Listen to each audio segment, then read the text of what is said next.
Hey, welcome back to the Blank Weekly Newsletter One-on-One. This is Bianca Lager. Let's get into it. Question of the week. I have been in my career for 8 years. I went to school for what I do, parentheses, medical field, but I absolutely hate it now. I feel like I'm stuck, but I literally dread going to work every day. I still have school loans for this, but I think I want to change careers. I feel so unqualified for everything else and lost. Any advice? Yeah, so I've been there, not in the medical field, couldn't be farther from it, but I've certainly been there in a situation where I had invested a whole lot into something that felt very wrong for what I wanted to do, or I guess I just had sort of evolved beyond what I was doing, and it happens. So I definitely have some really practical tips of advice. And a lot of times when people are seeking like one-on-one career coaching or leadership coaching, these questions come up a lot. It's because they're questioning what is they're doing, or they're exploring potentially other paths and they're not really sure. So pretty common among like the coaching crowd, but also I would say that everybody obviously goes through this at least once. Especially for the medical field, I think it can be really difficult to feel like you can make a change because you get probably like tunnel vision, right? I think there's a few probably careers like this, but really anything that you go to school for a very specific purpose.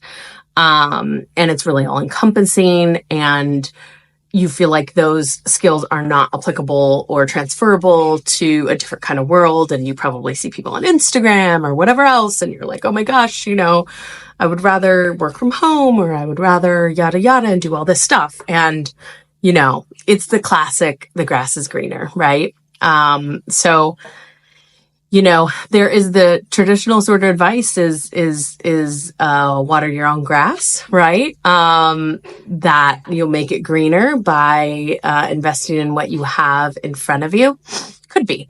I think that there are some questions you have to ask yourself, and potentially with how much you are thinking about a career change, you do have to invest either in online courses or a coach or something to help you get there. Or if you have like a friend who's just a really good sounding board, or maybe, is someone who you guys swap career stories and whatever else, basically you need to talk this out and really figure it out. But here's some questions and prompts that you can ask yourself. And I wrote down my notes so that I could remember for you when I read this the first time. Okay, so number one, what's motivating you, right? Sometimes you want to change because you've been dreaming about this one thing forever. I've always wanted to work with bunny rabbits. Like something like really specific that, maybe you've always wanted to run your own online store. Not necessarily bunny rabbits, but do something really specific. And you're just like, I need to just go for it. That's certainly one thing. But in your case, and with a lot of other people's, it's, I just hate what I'm doing. You're dissatisfied in your job. So I think that if you're looking for an escape, you have to really consider whether it's the environment that you're working in, your current situation, or if it is the overall actual work that you're doing. Now, you've been doing this for 8 years, so potentially you've had some variety. And if you haven't had variety, then I would say that that's something to consider in terms of a different environment, a different take within the medical field, or some sort of different approach. Maybe you're in a large, clinic, sort of large conglomerate, and you need to work with a small private practice. Things like that might actually, be something to consider and something worth giving a try. That being said, if, you do want to kind of explore what things are like maybe in a different environment, but that would require an income change, you can really feel stuck that way. So, what's your runway?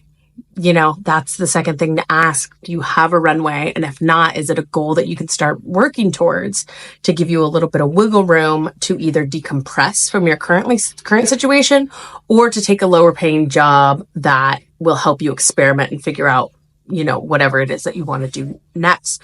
Can you take a pay cut? There's a lot of logistics there to work out to see if, a pivot from what you're currently doing in a different way is beneficial and how you can really, maneuver around that financially. And that leads to the next question of what's your fallback plan, right? Like, there's going to be obstacles in your new area as well. Success does not come without obstacles.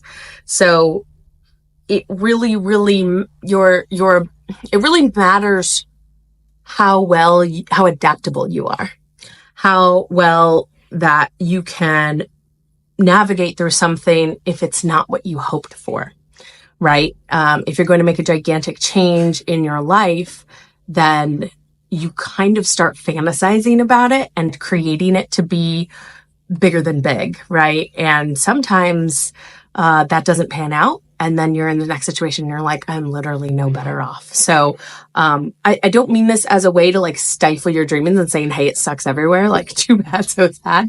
But I think you need to be mentally prepared of like, what are the consequences for when this is not working either? And what is the fallout plan? Should you need to make such another change? So if this is a plan B that you're moving towards, what's plan C? What's plan D? What does it look like? And I think this is actually will really help you stress less and be less anxious. I like to play a little game. And if you've ever watched This Is Us, it's kind of a similar thing. Who is it? I can't remember the character's name. Dang, but Sterling K. Brown's character. What's his name? Anyway, him and his wife do worst case scenario, go. And it kind of like gets out their anxiety.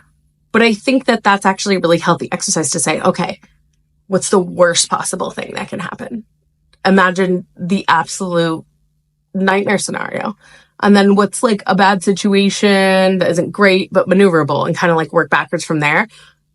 Know this, you will be okay. You will be okay. No matter what happens to you, no matter how dire the situation becomes, no matter how difficult it is emotionally, know that the worst part of the outcome there, you will still be okay. And that is an exercise as part of the fantasy building that you're doing to say, oh my gosh, this is going to be great, or whatever it is.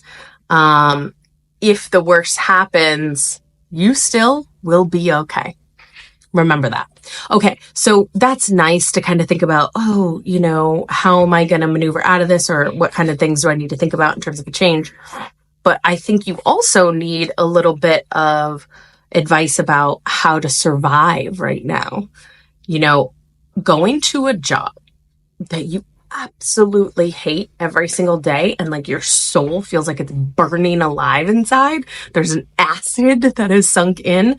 So relatable. I think it's so relatable. Like there's so many of us that have experienced this. And in a couple of my talks about team empowerment and servant leadership, I talk a lot about this as a motivator for basically why I do what I do, because I kind of believe that like work doesn't have to suck.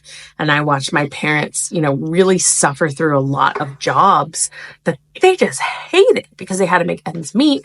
They were treated poorly. It's really, really tough on you, and can be tough on everyone around you when you just feel awful going to work every day. So, a few survival tips. Easier said than done, some of these, granted, but you have to learn how to detach. You probably already do this, right? But you have to separate and protect your emotions from what you're experiencing every day. So it might help to do like a routine reset, or add something into your routine that helps you cope. And of course, there's meditation, exercises, journaling, whatever. But the point is about focusing on your ability to survive and your resilience. This is very hard, but it is leading to somewhere. And that belief system is a very difficult one to hang on to. And sometimes people can really stay in that mentality for years and years. So I don't necessarily suggest this as like a way to do this for 40 years, but until you get to that next place, until you're able to make those changes, and until you're actually truly motivated enough to make the change. There is a practice of resilience building that I think is really important. All that being said too, empathy for yourself. Give yourself some grace, okay? Self-compassion. It is very important and will actually probably help you re-engage a little bit in the job that you're doing now. When you kind of look outside yourself and say, you know what? It's okay that you don't feel so great about this or that you're not giving your best today. We're going to give you a pass. It's okay. And, I have empathy for what you are going through. And you're saying this to yourself, right? Like you're trying to, understand, what it is that you're feeling, but rather than kind of absorbing yourself in those feelings, just saying it's okay to feel this way and letting it pass. Also, I think that you might be in a situation, not necessarily, but sometimes the reason we hate our jobs is because we're just being treated so poorly by the people around us, our managers, our coworkers, whatever. And you feel like your thoughts and your feelings don't matter.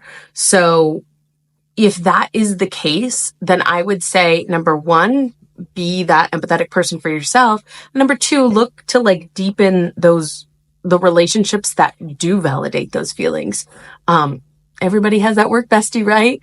That I remember going on walks, with work besties when we were just I cannot survive this any longer. And we'd get out our feelings and we'd talk and we'd really deepened our relationships. And we're still super close to this day because we kind of bonded over experiencing something. And I'm not saying that swallowing the negativity is going to be a positive thing, but you do need to have that support system that values what you're feeling and thinking. You might have that at home, but it really does help to have somebody who's sort of in the world and does understand. And at the end of the day, like I said, do it for yourself. If there isn't anybody that you can sort of survive and advance with together.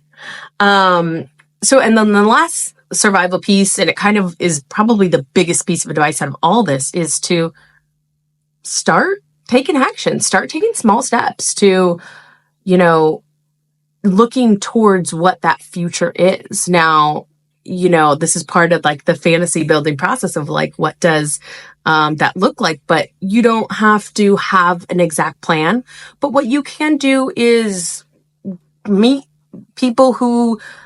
up with people or ask them questions about, you see somebody in your network or circle and you like what they do, be like, hey, can I buy you lunch or buy you a coffee and hear a little bit more about what you do? I'd love to hear about what you do. It's really interesting and fascinating to me. Most people love talking about themselves. So, I would say try not to use the phrase pick your brain, because I think everybody hates to hear that. But if you really kind of center it on, hey, I want to hear about what you do. I think it's interesting and fascinating.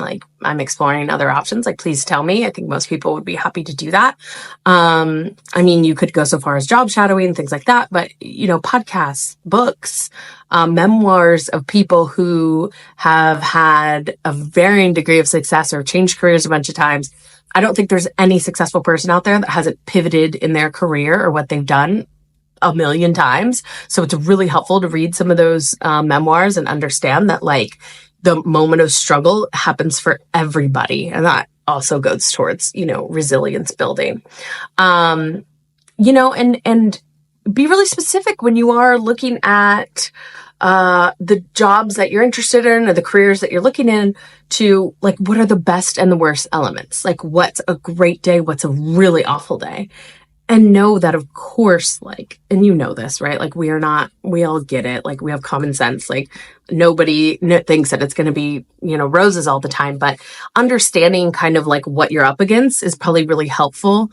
Especially if you kind of went to your schooling younger or were kind of pushed into this industry and your career before you really understood a lot about it. You probably didn't take the time to really understand what do tough days look like.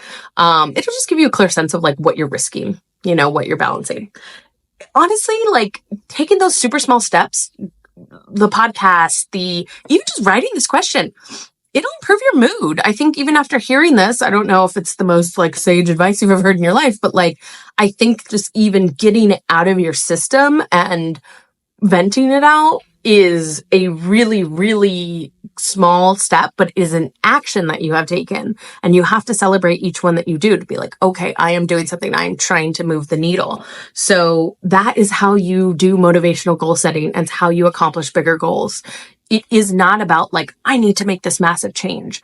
It is about the daily actions and understanding what your motivation is and tying every small action and every little thing that you do towards a bigger goal. It can feel like baby steps, and it is. These things take time, and it takes a ton of patience, more than any of us would like to have. But I think that you will be better off to absorb and consider and then move forward, with all the clarity that you can possibly have. And at some point, you're just going to have to take a leap. You're just going to have to take a leap of faith and give it a whirl and see what happens. You certainly mentally and spiritually won't be worse off. So if you can sort of appreciate what else has to change in your life to get you to the place that you want to be, then there you go. The last thought I have, and it's really just popped into my head right now, is that I think everybody needs to hear this or be reminded of this all the time. Our jobs aren't everything. We are not our jobs. We are not our careers. We are not the things that we do to make an income. And so, taking action, it just made me kind of think about like what those actions can be aren't necessarily, reading all the podcasts and listening to all the podcasts and reading all the books can get really draining. So like, go do things that you just enjoy. If you're not enjoying your job, what other space in your life can you make room for pure joy? I mean, I brought up bunny rabbits because a friend of mine literally did that when she was struggling with her job. She started volunteering at it's like a bunny like rehab center, I guess. But it was one of the best decisions ever. And, people take up pickleball and whatever else. But I think that kind of joy and that kind of soul fulfillment, we almost never get it from our jobs. Certainly not all the time. So focusing on the small activities and different things that you can incorporate into your life that bring you joy is going to matter no matter what career and what work environment that you're in. Okay, I think that's a really great place to end this. This was super long, but a really important topic. I think I could do like an entire webinar on this, and maybe I will. Anyway, thanks so much, guys. Blink one-on-one weekly newsletter, Blink newsletter, one-on-one question of the week with Bianca Lager. You know who I am. All right, I'll talk to you later. Bye.